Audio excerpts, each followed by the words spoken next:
Today, he's here to do it again. Why? The cloud changes everything. Mike Howard, Chief Security Officer at Microsoft.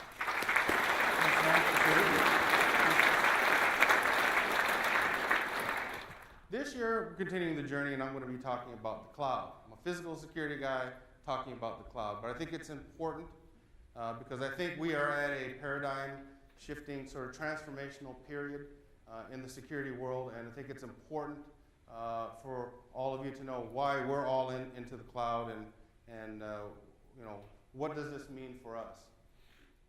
So Ron sort of mentioned this a little bit, but just to give you an idea of the world that we live in global security. So we're in 100 plus countries and 700 plus locations, 92,000 FTEs and about 91,000 vendors. Now to put that into perspective, when I got here in 2002,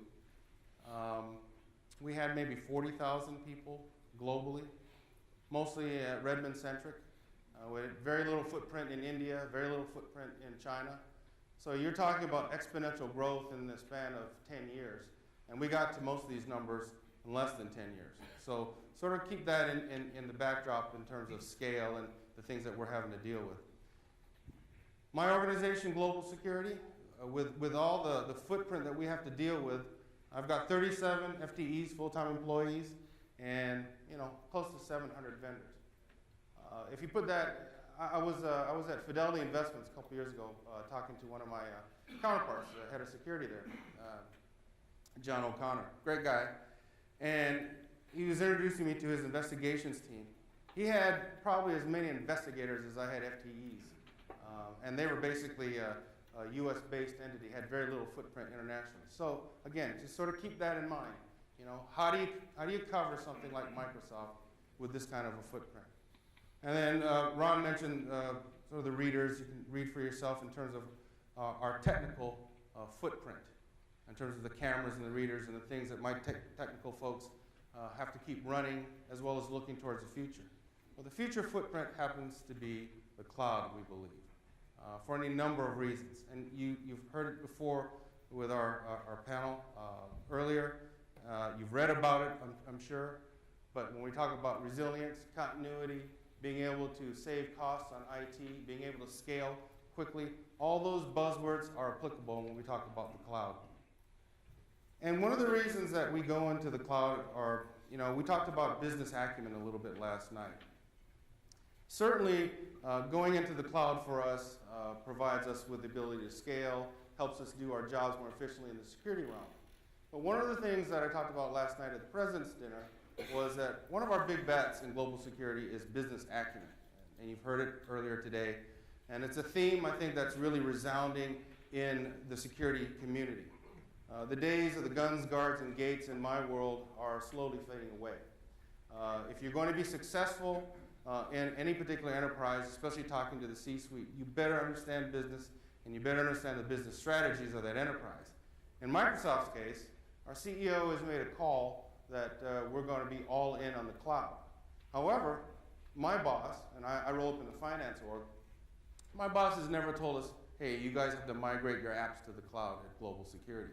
This is something we're doing on our own because we believe it's the right thing to do from a security perspective, but also because we want to make sure that we are aligning ourselves to our thought leaders in our corporation. So certainly there are cost savings involved in going to the cloud, less reliance on a heavy IT infrastructure, allowing us to access information as a service. And certainly it allows for better collaboration amongst a whole host of people in the security world. And frankly, it's also eco-friendly. And this is something that I hadn't realized. One of the things I was talking to Sandy Jones earlier today is that, I'm not a cloud expert, but interesting that as we're doing this research on what we're doing in the cloud, it's very eco-friendly. We've got data centers that are anywhere from 7 to 10 football fields long. Our data center in Quincy, for instance, uses 100% hydroelectric power. So it's very clean. So from an eco-friendly type of perspective, it works for us in many levels. Globalization is also a major key as to why we're moving into the cloud. You saw the footprint that we had to deal with, and you see the bandwidth that we had in terms of my FTEs and my vendors. So being able to leverage information quickly anywhere in the world is very important for us, and we've had to leverage that capability many times in the last couple of years. We talked about transition costs, the ability to supply chain was mentioned earlier today. Have a more seamless supply chain through the cloud. One global system where everything is managed globally. You don't have a bunch of disparate systems. One of the reasons we went into the GSOC, as a lot of you know, concept a few years ago was we had 10 years ago disparate systems that didn't work with each other, didn't talk to each other. So having that integration in the cloud gets us to a new dimension and a new level. And then you've got other considerations, however. When you talk about the cloud, there are benefits, but then there are also things that you have to worry about. If you go to Europe and other parts of the world, there are privacy and data issues that you have to be aware of. And so what works in one part of the world may not work in another part of the world. You've got to figure out sort of how are you going to craft that cloud strategy in different areas where you're dealing with privacy laws and data laws. So when you think about the cloud, we're at a transformational period now. So do we stay doing what we're doing with the GSOCs, or do we take a chance and decide to move into a space where there are obviously some risks, but there are benefits to us from a scalability and execution standpoint? We use this slide when you think of the cloud as a service that you use. Sort of the difference between capital expenditures, CapEx or OpEx.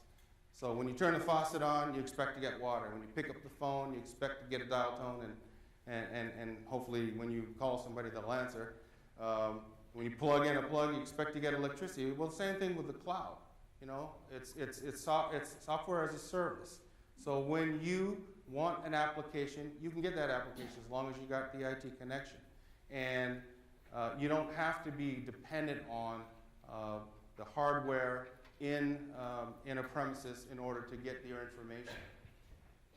We have spent at Microsoft about $5 billion to date on our cloud strategy.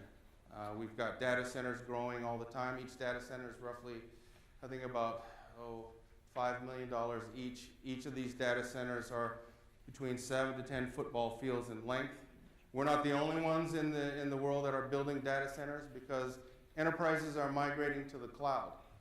But we certainly have skin in the game, and we're certainly trying to align ourselves to this cloud strategy. Because it's not that the cloud is coming; cloud is here, and it's not going away. So there are.